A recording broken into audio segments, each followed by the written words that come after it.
wabarakatuh. Alhamdulillah wassalatu wassalamu ala Rasulillah Muhammad ibn Abdullah. Asyhadu an la ilaha illallah wahdahu la syarikalah wa asyhadu anna Muhammadan abduhu wa rasuluh. Allahumma shalli ala sayyidina Muhammad wa ala ali sayyidina Muhammad wa li ashabihi wa li dzurriyyatihi wa man tabi'ahum bi ihsanin ila yaumiddin. Pemirsa yang dirahmati Allah Subhanahu wa taala, sahabat semuanya, para guru, para alim ulama, dimanapun Anda berada yang kami muliakan, mudah-mudahan Anda semuanya selalu dalam lindungan Allah Subhanahu wa taala. Alhamdulillah, dalam kesempatan ini kita bisa bertemu kembali dalam kajian kita, yaitu studi Al-Quran dan Hadis. Ya, ada banyak permasalahan, banyak tema yang akan kita bahas dan yang telah kita bahas, baik itu seputar tentang tafsir Al-Quran, tafsir tentang hadis, kemudian tentang aliran-aliran yang menyimpang, pembahasan tentang sekte Islam yang menyimpang atau keluar dari ajaran Ahlus Sunnah wal Jamaah. Ya, pada kesempatan ini kita akan membahas tentang nama-nama dari kelompok Wahabi, ya. Nama-nama julukan yang telah diberikan oleh ulama Ahlus Sunnah wal Jamaah untuk menandai agar masyarakat atau umat Islam waspada dengan sesatnya kelompok ini. Maka para ulama memberikan nama yang bermacam-macam, ya. Ada banyak macam-macam nama dari Salafi Wahabi, ya. Jadi saking bahayanya kelompok ini, maka para ulama untuk memberikan nama itu tidak hanya satu. Jadi dengan nama itu untuk menandakan dari watak, sifat, dan akidah yang mereka yakini, ya, sehingga diberikan julukan dengan nama tersebut, ya. Tentunya tujuannya adalah agar umat Islam dimanapun berada itu waspada dengan kesesatan atau penyimpangan dari kelompok Salafi Wahabi.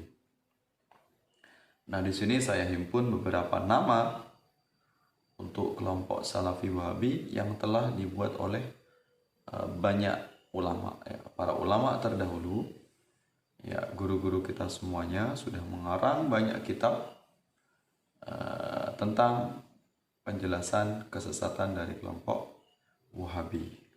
Nah, mereka para ulama itu membuat sebuah julukan atau nama tertentu untuk menandai atau memberikan blacklist atau catatan hitam atau tanda hitam tentang bahayanya kelompok Salafi Wahabi, ya. Yang pertama, ya, itu yang masyhur atau yang terkenal atau yang tenar dengan kelompok ini, kelompok yang menyimpang ini, yaitu dengan julukan Wahabi, ya. Jadi nama Wahabi bukanlah dari salah satu orang tertentu yang menggunakan istilah itu untuk menandai kelompok Salafi tadi, ya. Bukan pula berasal dari Syiah, tapi murni dari tokoh Islam yang tidak lain adalah kakak kandung dari Muhammad bin Abdul Wahab, yaitu Syekh Sulaiman bin Abdul Wahab. Ini Syekh Sulaiman ini mengetahui gelagat kekhawatirannya ketika adiknya, yaitu Muhammad bin Abdul Wahab, ketika kecil sudah memiliki pandangan atau pemikiran yang nyeleneh, yang tidak sesuai dengan pemahaman Ahlus Sunnah wal Jamaah. Ya, dia kerap protes, dia kerap menyalah-nyalahkan amaliyah masyarakat yang terjadi pada saat itu, ya. Bahkan ayahnya sendiri, bapaknya, yaitu yang bernama Muhammad, ya, yang bernama Abdul Wahab maksudnya, ini sudah curiga tentang gelagat yang tidak baik suatu saat akan memasuki atau merasuki dari Muhammad bin Abdul Wahab. Ternyata benar, Ya, Muhammad bin Abdul Wahab ini tumbuh menjadi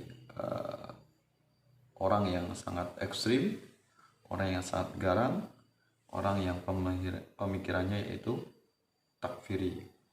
Ya, mudah untuk mengkafirkan umat Islam di luar pemikirannya. Akhirnya dia membentuk sebuah kelompok sehingga disebutlah sekarang dengan sebutan Wahabi. Ya, kemudian mendapatkan tempat pemikirannya atau pemahamannya dari penguasa Hijaz atau disebut dengan Ibnu Saud, ya.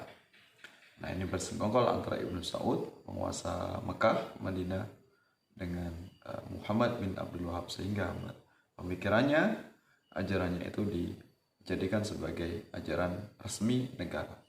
Kemudian pemahaman-pemahaman yang lain, pemahaman Ahlussunnah wal Jamaah disingkirkan, ya, menjadi mazhab resmi pemerintah di masa itu sampai sekarang. Ya. Nah, itu yang pertama adalah disebut dengan Wahabi, yaitu kelompok yang ekstrim, yang memiliki pemahaman takfiri, tabdi'i, ya, mudah untuk membid'ahkan umat Islam yang lainnya. Ya.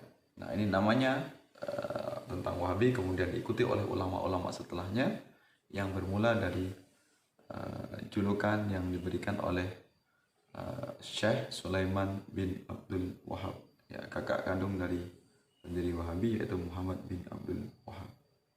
Kemudian yang kedua yaitu kelompok Wahabi ini atau kelompok Salafi ini disebut dengan kelompok Khawarij. Khawarij itu khuruj, ya, kharaja yakhruju.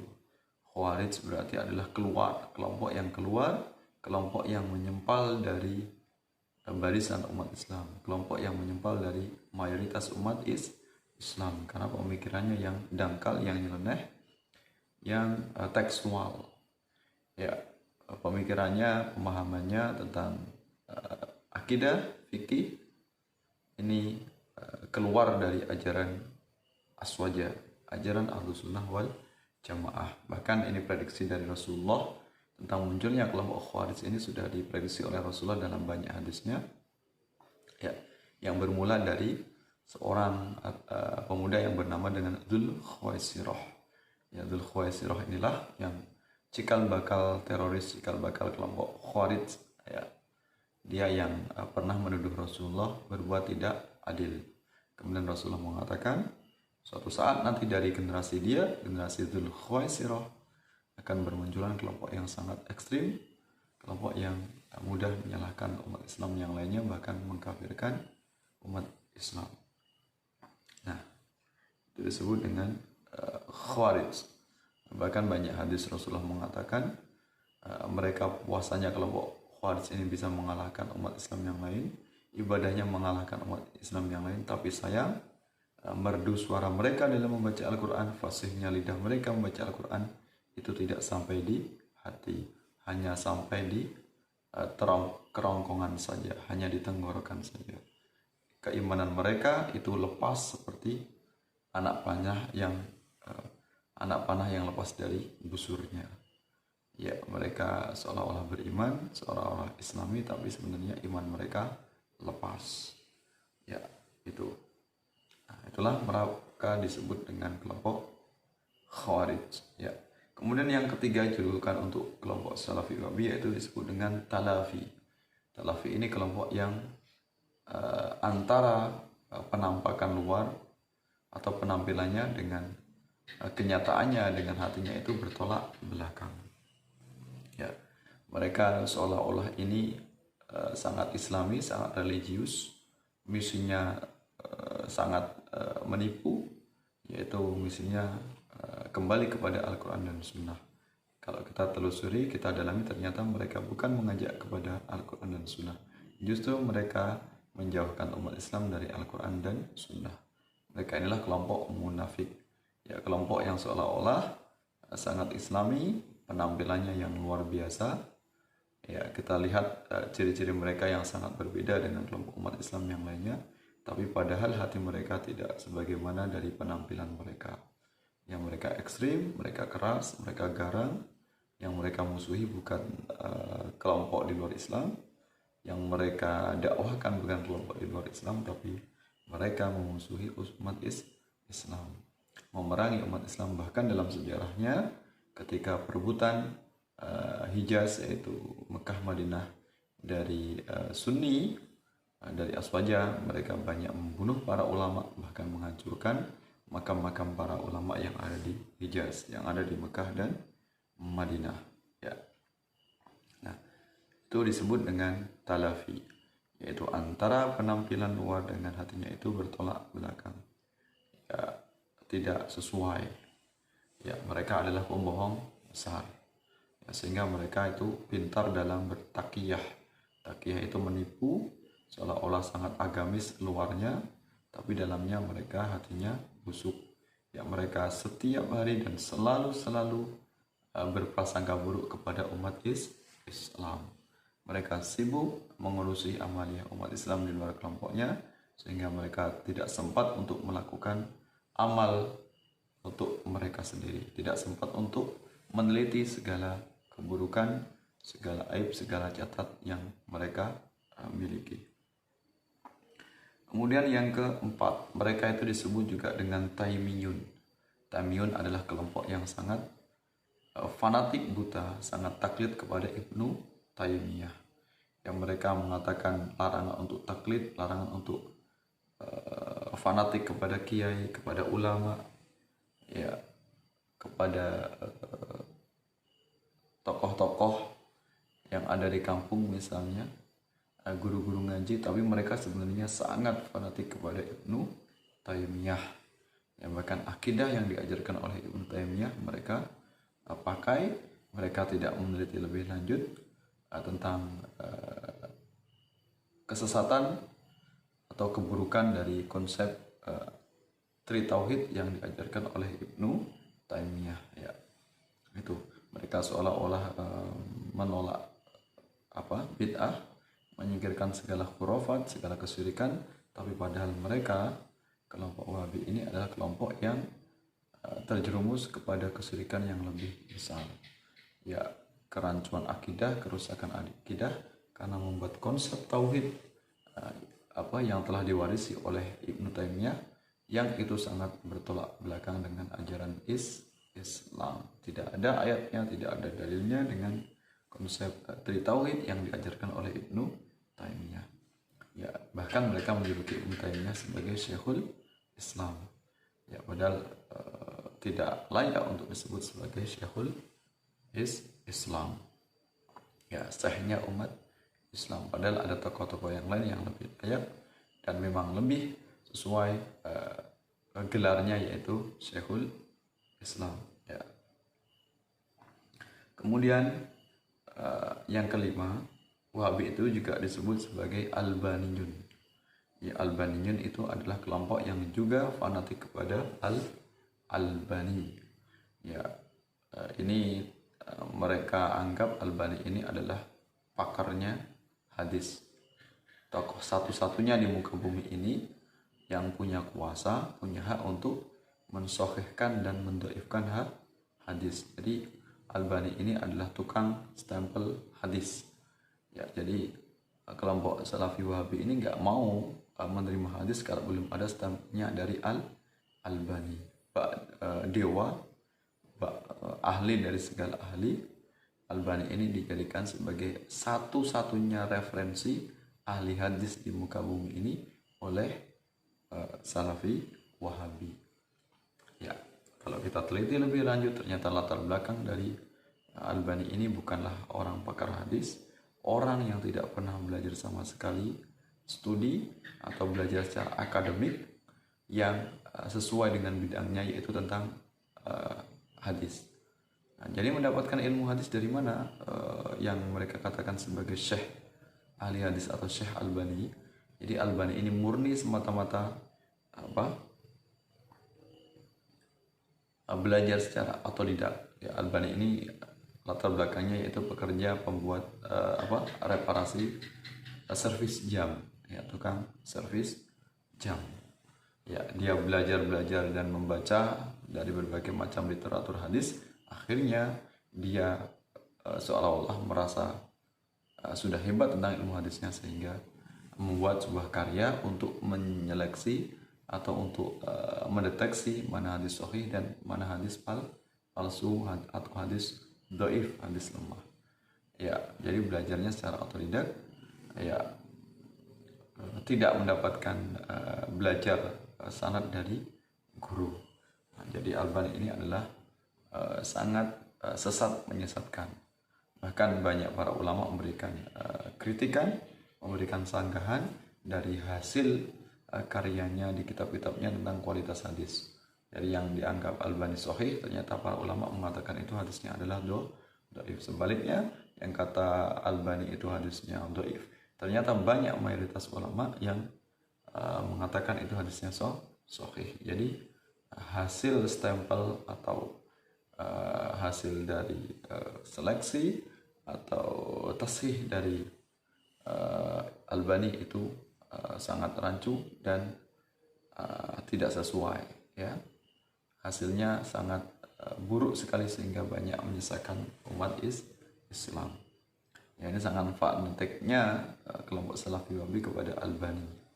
Ya, jadi kalau belum ada stempelnya Albani, ya mereka enggan untuk memakai hadis.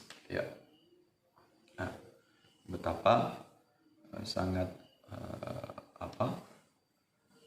mengkultuskan dari Albani. Ya, ini kelompok Salafi Wahabi. Kemudian yang keenam, kelompok Salafi Wahabi ini juga disebut sebagai kelompok tanduk setan Najd. Ya, tanduk setan Najd. Ini ada sebuah hadis tentang munculnya fitnah di akhir zaman atau huru-hara di akhir zaman akan muncul dari arah timur, dari sebelah Madinah.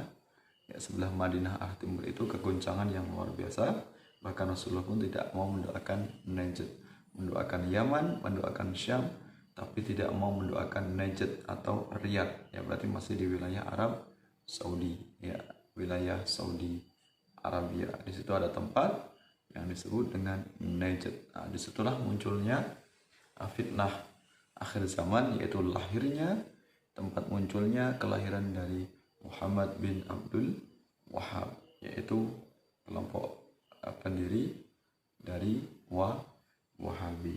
Ya, akhirnya fitnahnya sampai sekarang, fitnahnya sangat luar biasa.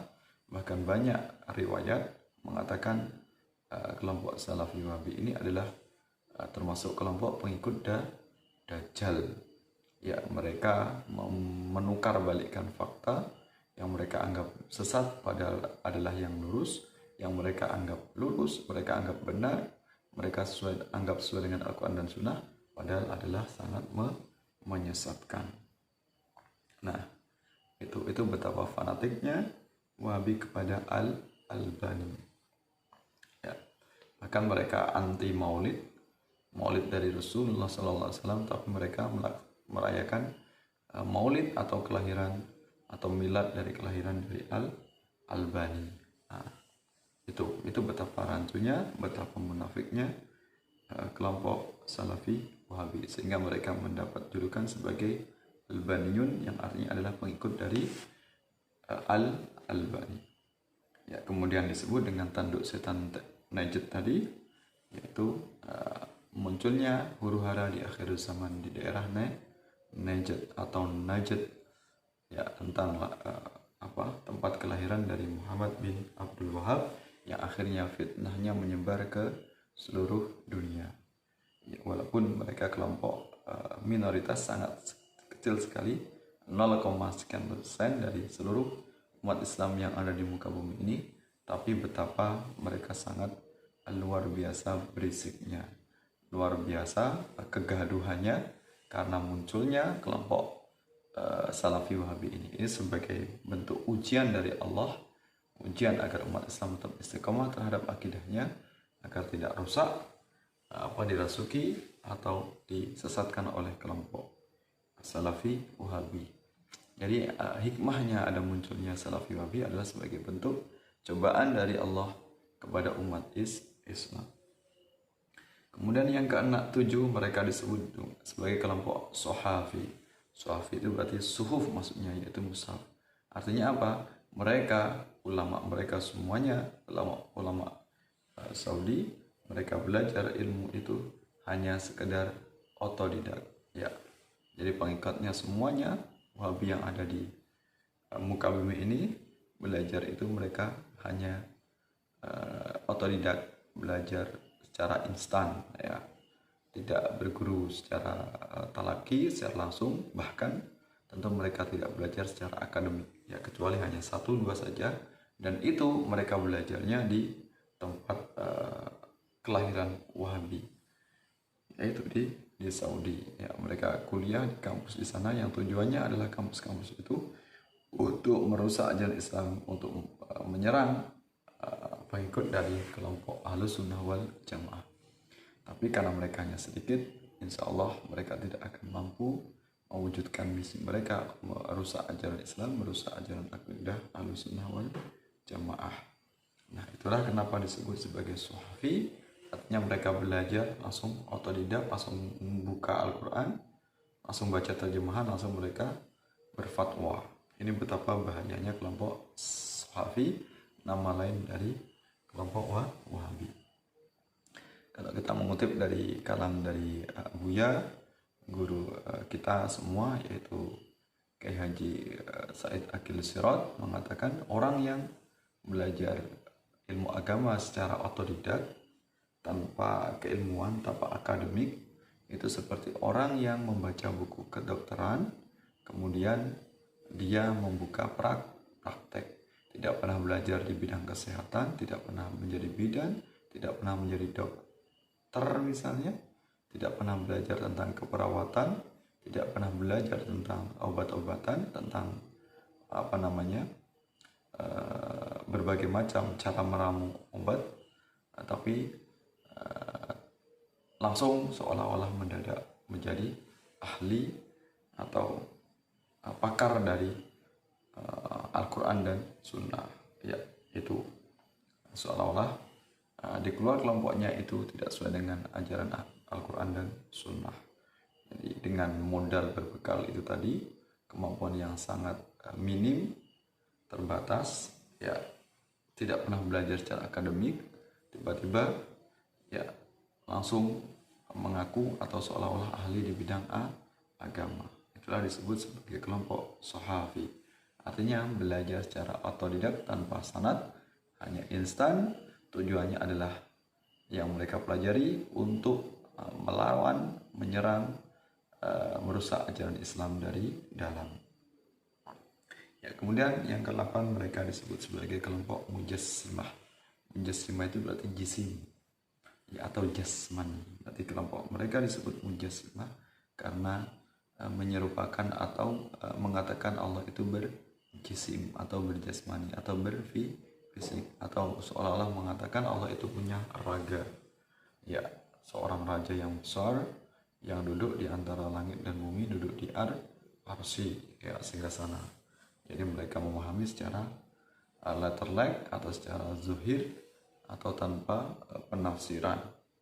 Ya, Mujassimah berarti mereka adalah kelompok yang mengatakan Allah itu berfisik atau berjasmani. Na'udzubillah min dzalik. Subhanahu wa ta'ala amma yasifun. Maha suci Allah dari apa yang telah mereka sifatkan. Ya, maka tidak mungkin Allah itu akan memiliki jasmani atau tubuh atau fisik atau raga sebagaimana ciptaannya. Kemudian yang ke-9 mereka disebut sebagai kelompok musyabbihah. Musyabbihah artinya menyerupakan Allah dengan makhluknya. Ya, seolah-olah Allah itu ya duduk, berjalan, kemudian punya tubuh. Ya, Allah ini memiliki tangan yang besar misalnya, tingginya berapa meter misalnya. Nah, ini adalah pemahaman dari musyabbihah yang menyerupakan Allah seperti makhluknya. Maka itulah beberapa bukti dari kesesatan kelompok Salafi Wahabi, sehingga para ulama terdahulu, ulama kita memberikan berbagai macam nama tadi agar kita semuanya waspada. Ya, dikatakan Wahabi berarti adalah pengikut dari Muhammad bin Abdul Wahab. Disebut Khawarij karena sudah menyimpang dari ajaran Islam. Disebut Talafi karena belajar itu dia otodidak, munafik, tidak sesuai dengan apa yang mereka tampakkan seolah-olah agamis, tapi mereka adalah kelompok yang sangat ekstrim, sangat bejat, sehingga tega untuk menuduh sesat sesama umat Islam. Taimiyun berarti pengikut fanatik dari Ibnu Taimiyah, akidah dari tauhid. Albaniyun berarti sangat fanatik kepada Albani yang mereka anggap sebagai Syekhul Islam atau sahnya umat Islam, yang mereka anggap sebagai pakar hadis, padahal tidak lain Albani adalah hanya sekedar tukang servis jam. Kemudian tanduk setan Najd berarti adalah sebagaimana sudah diisyaratkan oleh Rasulullah, munculnya fitnah akhir zaman di daerah Najd di Riyadh. Ya. Tanduk setan disebut dengan qarnus syaitan, ya, yaitu tanduk setan. Kemudian Sohafi berarti belajar secara mushaf atau otodidak tanpa guru. Gurunya ya hanya itulah yang mereka fanatiknya sangat luar biasa. Ya, mereka mengklaim sebagai pengikut Muhammad bin Abdul Wahab, padahal jelas-jelas ajaran mereka sangat jauh, sangat menyimpang dari ajaran dari Imam bin Hambal. Ya, mereka mengatakan sebagai pengikut mazhab Hambali, tapi mereka sebenarnya bukanlah pengikut dari mazhab Hambali. Jika para ulama mazhab itu menghargai sebuah perbedaan tentang doa kunut misalnya, maka kelompok Sohafi atau kelompok Salafi Wahabi tadi mereka menolak berbagai macam pendapat yang lain. Ya, Mujassimah berarti adalah mengatakan Allah berfisik, memiliki tubuh dan sebagainya, tangan dalam arti nyata. Musyabihah berarti menyerupakan Allah dengan makhluknya. Ya, itu penjelasan berbagai macam nama yang disematkan oleh ulama kepada Salafi Wahabi. Mudah-mudahan kita waspada, berhati-hati, kita tidak terpengaruh dengan propaganda, dengan misi Wahabisme, misi dari kelompok Wahabi, agar umat Islam Indonesia semuanya menjadi Wahabi. Insyaallah sampai akhir zaman akidah Ahlussunnah wal Jamaah terus akan ada di muka bumi ini, terus akan ada di Nusantara, menjaga akidah umat Islam dari berbagai macam penyimpangan dan kesesatan. Ya, sampai bertemu dalam kesempatan yang lain, mudah-mudahan bermanfaat, mudah-mudahan bisa dipahami oleh seluruh pemirsa semuanya. Akhiri segala kekurangan, segala kekhilafan, mohon maaf yang sebesar-besarnya. Wallahu muwaffiq ila aqwamit thoriq. Assalamualaikum warahmatullahi wabarakatuh.